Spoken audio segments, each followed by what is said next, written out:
அமைச்சர் பிடிஆர் காரில் சென்றபொழுது செருப்பை வீசிய பெண் மீது வழக்கு பதிவு செய்துள்ளது.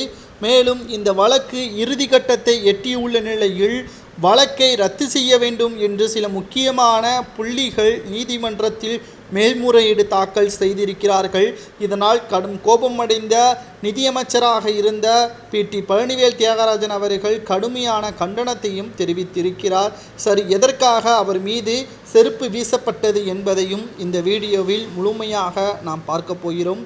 தேசிய கொடி பொருத்தப்பட்ட காரில் செருப்பை வீசலாமா என கண்டனமும் தெரிவித்திருக்கிறார் பழனிவேல் தியாகராஜன் அவர்கள். அதாவது நிதித்துறை அமைச்சராக இருந்தபொழுது அவர் தொழில்நுட்ப துறைக்கு தற்பொழுது மாற்றப்பட்டிருக்கிறார். பல்வேறு விவாதங்களில் பங்கேற்று பாஜகவினருக்கு அதிமுகவினருக்கும் டேட்டாவுடன் பதிலடி கொடுத்து வரக்கூடிய நிலையில் கடந்த 2022ஆம் ஆண்டு காஷ்மீரில் இராணுவ வீரராக பணியாற்றிய மதுரையைச் சேர்ந்த லட்சுமணன் பணியில் இருந்த பொழுது வீரமரணம் அடைந்துள்ளார்.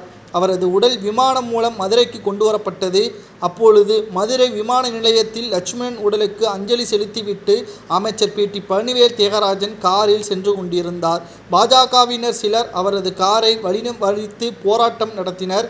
இதில் சிலர் தேசிய கொடி பொருத்தப்பட்ட காரில் செருப்பை வீசி அடித்துள்ளனர்.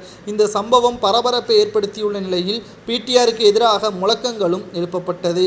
இந்த சம்பவம் தொடர்பாக 10க்கும் மேற்பட்ட வழக்கு பதிவும் செய்த போலீசார் சிலரை கைதும் செய்துள்ளனர். இந்த நிலையில் பழனிவேல் தியாகராஜன் மீது செருப்பை வீசிய விவகாரத்தில் தங்கள் மீது பதியப்பட்ட வழக்கை ரத்து செய்ய கோரி பாஜகவை சேர்ந்த வேங்கை மாறன், மணிகண்டன், தனலட்சுமி, மாணிக்கம் உள்ளிட்ட 12 பேர் உயர்நீதிமன்ற மதுரை கிளையில் மனு தாக்கலும் செய்துள்ளனர். இந்த வழக்கு நீதிபதி புகழேந்தி முன்பு நேற்று விசாரணைக்கு வந்தபொழுது அரசு தரப்பில் வழக்கை ரத்து செய்யக்கூடாது என தெரிவிக்கப்பட்டது.